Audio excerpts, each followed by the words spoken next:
Welcome to Desire.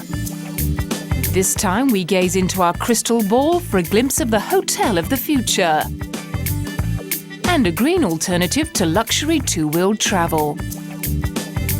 We scour the French forest for a gourmet treasure and indulge in the world's most expensive ice cream. But first, to dip into a very desirable piece of the past. A rare friendship book has sold for more than double the highest estimate at a Christie's book auction. Estimated at between $600,000 and $800,000, the album Amacorum fetched a hammer price of $2,100,000. The tradition of the album Amacorum, or Book of Friends, began life in Germany about the middle of the 16th century and quickly caught on with students moving from one university to another in the course of their academic careers. Their professors and fellow students often made contributions to these pages, and some of the major scholars of the day are immortalized in such albums. This particular volume was compiled by 16th to 17th century European diplomat Philipp Hainhofer. Hainhofer's work put him in contact with important political and court leaders in Europe. It was a friendship album, and Philipp Hainhofer was a diplomat in the end of the 16th, beginning of the 17th century in Europe, and he met with the most important figures of the day, royalty, noblemen, and noble families. And what he did was, he was interested in autographs, like many people are to this day, and instead of bringing something like a baseball or something mundane to sign, he had these very, very elaborate sheets decorated by great artists of his day. He commissioned these, and then would bring them to the notable figures to sign for him. And some of them are just incredible works of art in their own right. 480,000 now. Autographs include, amongst others, those of Emperor Rudolph II, Cosimo II de' Medici, the Grand Duke of Tuscany, and Elizabeth Stuart, Queen of Hearts. Rudolph II's signature is on a page next to a silk portrait of the emperor. Another fascinating aspect of the volume is the artwork presumed to have been done by natural artist Joris Hofnagel. $1,700,000, thank you. In the room now at $1,700,000 in another place. $2 million. I'll go by ones. $2,100,000. The auction, called The History of the Book, also included the collection of Cornelius J. Hauck, who was the heir to a Cincinnati beer brewery fortune. The collection had been housed in the Cincinnati Museum and hardly known or explored. It is in the room now. Fair warning at $2,100,000. Sold $2,100,000. A mere snip compared to Leonardo da Vinci's notebook The Codex Hammer, which sold for $30.8 million. Not quite as old, but equally desirable to the discerning motorist, is this rare collection of vintage cars, steam engines and model trains, which raised more than £7.7 million in auction. It's thought to be a world record for this type of sale. From Rolls-Royces and Bentleys to Fords and Fiats, all gathered at the Goodwood Arena near Chichester in West Sussex in England. The star attraction was the 1929 7.1-litre short wheelbase two-seat sports tourer. In its time, known as the fastest sports car in the world, it could do up to 120 miles an hour. It's a unique collection. It covers cars from 1890s. In fact, it covers steam engines from the 1860s right the way through to the 1960s. And therefore, every area of car collecting and steam and model collecting has been, expressed interest. We've had potential buyers from Japan, from America, from South America, from all over the world, in fact. And consequently, we've got a very broad mix of people here today. This historically important model of the Great Northern Railway Atlantic locomotive and tender included handbrakes, injector valves, pressure and twin water gauges, all in working order, was sold for more than £33,000. This once horse-driven steam fire engine, possibly the oldest surviving steam fire engine in private hands, was built around 1868. It went for £15,000. The previous owner, George Milligan, was a compulsive collector, but not all his models were kept in pristine condition. Despite its dilapidated state, this 1937 Ford Model V8 pickup went for £7,000. Andrew Lloyd Webber's $60 million Picasso painting has gone on show in Moscow before being auctioned at Christie's in New York. The Spanish artist's portrait of Angel Fernandez de Soto was shown at an invitation-only exhibition in the Peter Smirnoff mansion. The decision to show it in Moscow is related to a growing class of wealthy Russian billionaires and millionaires who spend over $1 billion a year on art purchases, according to Russian market experts. I think that if you keep in mind that point one, the interest for Impressionism in Russia, and I think that keeping in mind the number of Picasso from the Blue Period at the Hermitage and at the Pushkin Museum, we thought that it would be an extremely good idea to bring the painting here. Russians primarily buy Russian classical art, but over the past 2 years, the collectors have become more prominent buyers at sales of European and Asian art. Russian collectors don't only collect Russian art. They are interested in all kinds of fields. I mean, it can be, it can be Japanese art, it can be prints, sometimes it can be contemporary, 19th century, and from time to time, Impressionism. Andrew Lloyd Webber bought the 1903 portrait in 1995 for $29 million, but it's expected to fetch between $40 and $60 million at auction. Coming up, dressing up on Sunset Strip.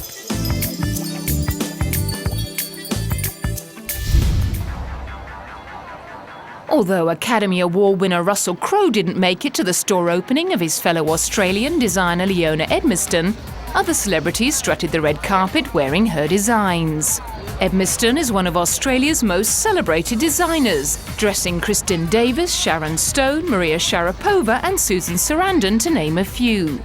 She's known for her variety of fabrics, from sleek jersey to soft, luxurious silks. Well, we're celebrating the opening of our Sunset store. This is our second store in LA, and it's very exciting. It's our biggest. It's the flagship store. I mean, we do have stores in Australia, but Sunset is a dream. Leona Edmiston began designing in the 1980s with her first fashion label, Morrissey, which she shared with former business partner Peter Morrissey. The Morrissey Edmiston label dressed a string of celebrity clients, including Tom and Nicole, Kylie Minogue, Elle Macpherson, Michael Hutchence, Helena Christensen, Harry Connick Jr. and John Bon Jovi. She launched her solo label with business partner Jeremy Ducker in 2001. The label is a tribute to the dress in all its incarnations, celebrating the confident urban woman. It exudes classic femininity, effortless style and chic, and sexy sophistication. Her dresses aim at elegance, versatility, and agelessness. The ranges include delectable and dainty shapes with a clever combination of whimsical detail. She's very fond of prints featuring dainty vintage landscapes, classic tweeds, exuberant swirls, delicious florals, and uncomplicated colour blocks. The fabrics are chosen to complement the style and flattering cuts of Leona's dresses. They allow for confidence during the day and sheer elegance at night. And all the way to the right, please.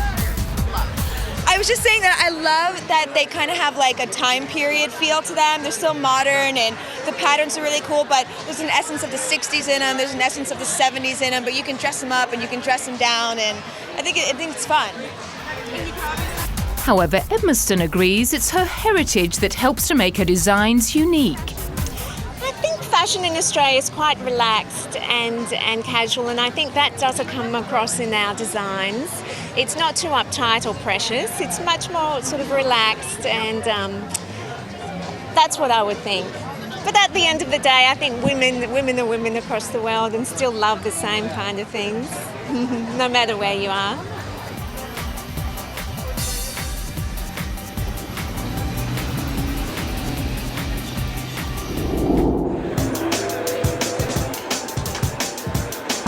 The hotel room of the future has been put on show at an exhibition in London.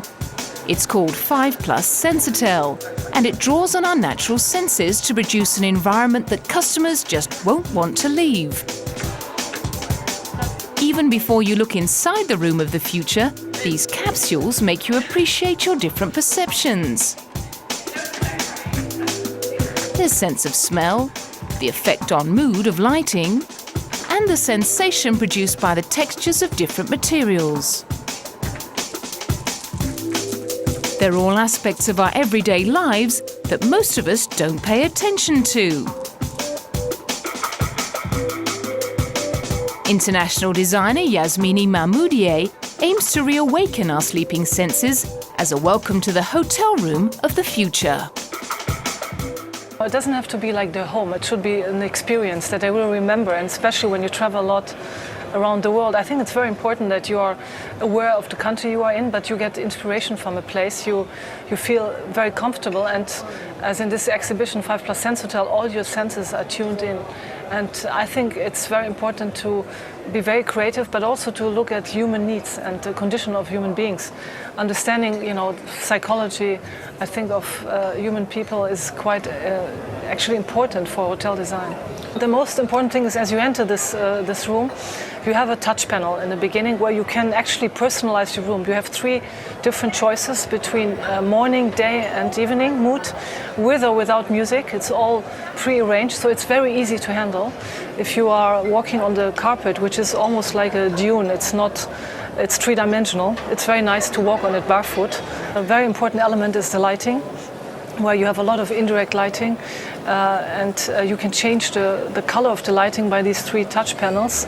Here also the drapes, we have Swarovski crystals laser cut into the fabrics, which obviously is going to give you a sense of luxury for this 5-star hotels.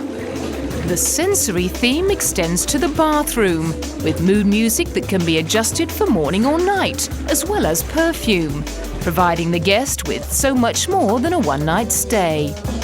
Even the walls have a tactile alternative to boring old tiles, to give the hotel visitor of the future a change as well as a rest. And now to the motorcycle of the future.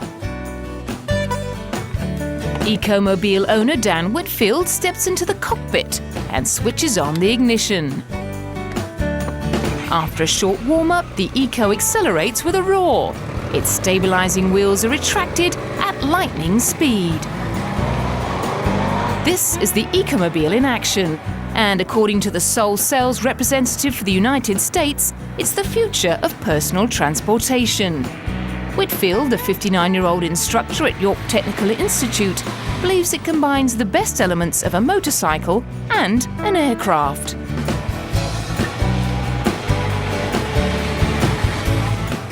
Everybody looks at this and says, wow, what a futuristic experiment. It's not an experiment anymore. If you've got a couple million miles under your belt, it's not an experiment anymore. It's real. The Ecomobile, designed by former Swiss airline pilot Arnold Wagner, is driven by a 1200cc BMW motorcycle engine, which gets 50 miles for each gallon of petrol and has a top speed of 165 miles per hour. It's operated by motorcycle-type handlebars and can seat 1 passenger as well as the driver. The wheels also act as safety bars in the event of a fall. The body of the vehicle is made of Kevlar, the material used to make bulletproof vests, which is partly why the Eco comes with a 25-year guarantee. It's very quiet, it's a very smooth ride. You're not exposed to any of the elements that on an open motorcycle you are, but you have the banking through curves, no lateral G-forces, and that's sort of a nice sensation. Again, it's somewhat similar to flying in an aircraft. The low emissions and fuel consumption also appealed. Mohn believes that taking into account the low maintenance costs over 25 years, the price can be justified as a responsible alternative to vehicles dependent on a dwindling supply of fossil fuels. I use it for transportation to different activities and things that I do. And anytime, I'm going more than 10 miles, I think it's a good reason to use it over my Toyota, which gets 25 miles per gallon, because this gets about 50.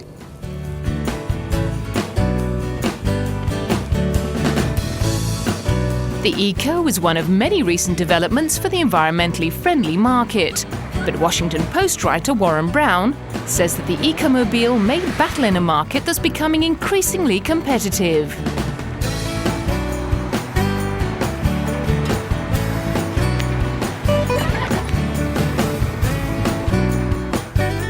In order to get the mass market, you're going to have sex appeal. It has to be packaged properly. It's going to have to service people's basic needs. Does it seat 5 comfortably? Can it carry your luggage? Can you put an MP3 player in there? Do you have a good sound system? Those things, a lot of environmentalists strike as being silly, but that's because they don't sell anything except ideas. If you want to sell a product, then you have to put all of those things in because that's what the market is demanding. Price is also a major part of the package, which is why taking an environmental stance with the Eco puts it at the exclusive end of the market at $80,000 US.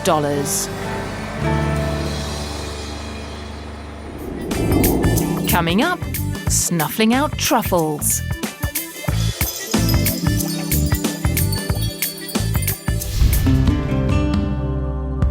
It takes Kiki the truffle pig just minutes to sniff out the pungent black treasure buried in the shade of oak trees. The annual truffle season is underway in France with the precious Périgord truffles known as black diamonds. Truffle hunting is a big business in this part of France, and some people train their dogs to find them growing underground.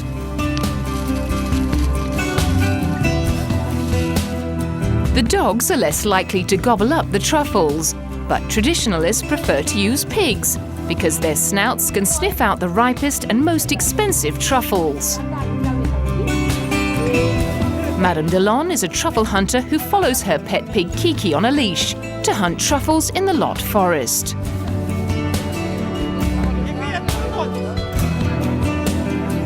At the most famous truffle market in La Banque in the Lot region, truffles are being sold at prices ranging from $600 US and $1,200 US a kilo, depending on how ripe the truffle is.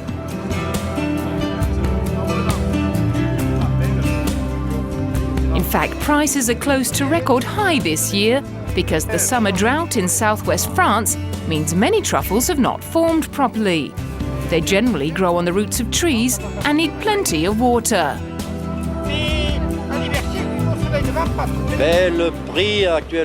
The price at the moment is around €500 a kilo, but here in La Banque, prices can vary enormously and be double that, depending on individuals buying small hampers and professionals buying here in bulk. So it's roughly €500 a kilo.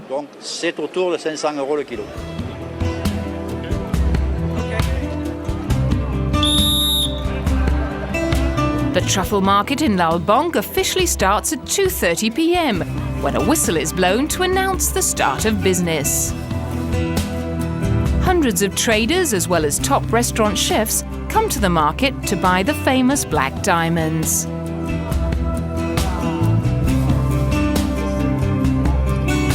Michelin star restaurant chef Alexis Pellissou, owner of Le Gandreau restaurant in Saint-Médard near Cahors, came specially to choose the best truffles.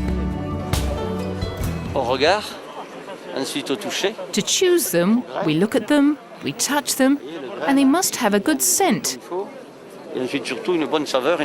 And then it's up to the chef to know how to transcend the truffle.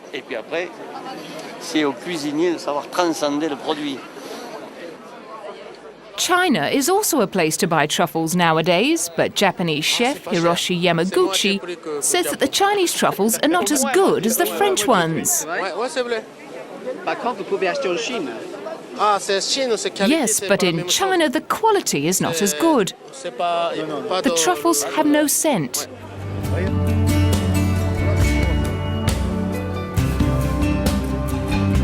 Many truffles will end up in truffle omelettes. In restaurants in La Banque, it's a speciality appreciated by gourmets. This restaurant in particular is world renowned for its truffle omelettes.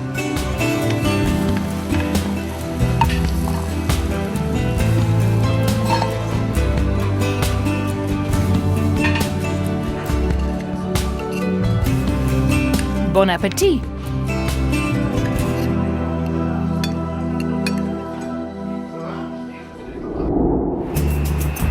now for afters. It's not your typical ice cream sundae, and at the price of $1,000, it attempts to live up to its decadent reputation. Serendipity, a New York ice cream parlor, created Golden Opulence Sundae. We're putting together the world's most expensive sundae, $1,000 sundae. We're gold leafing the ice cream. It's very easy to do, and did you know that you can eat gold leaf?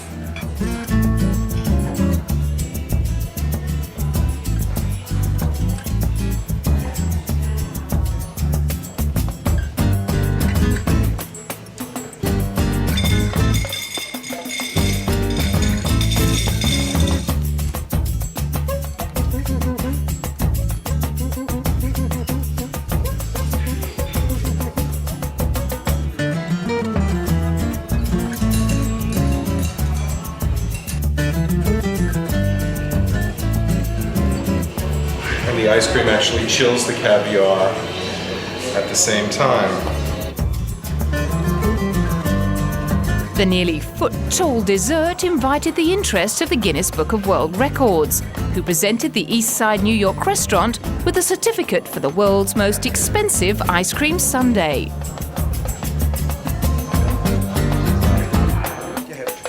Owner Stephen Bruce says the phones are ringing with people inquiring about ordering the dish for the holidays, and adds that customers do get to keep that crystal dish as a little memento.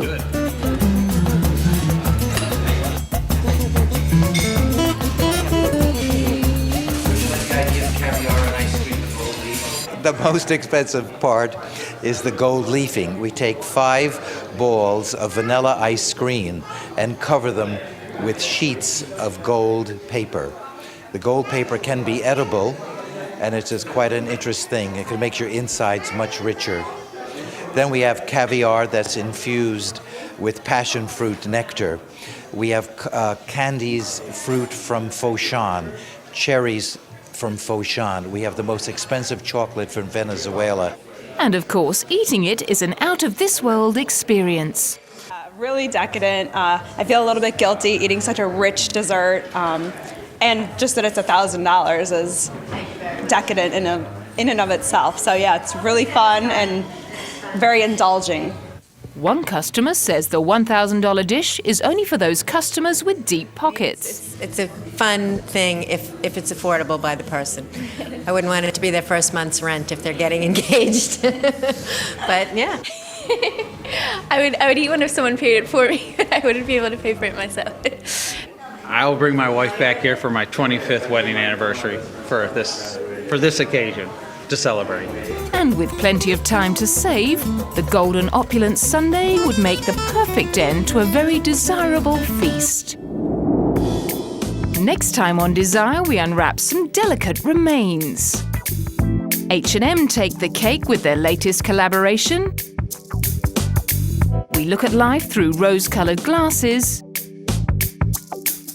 and squeeze in to a chocolate corset.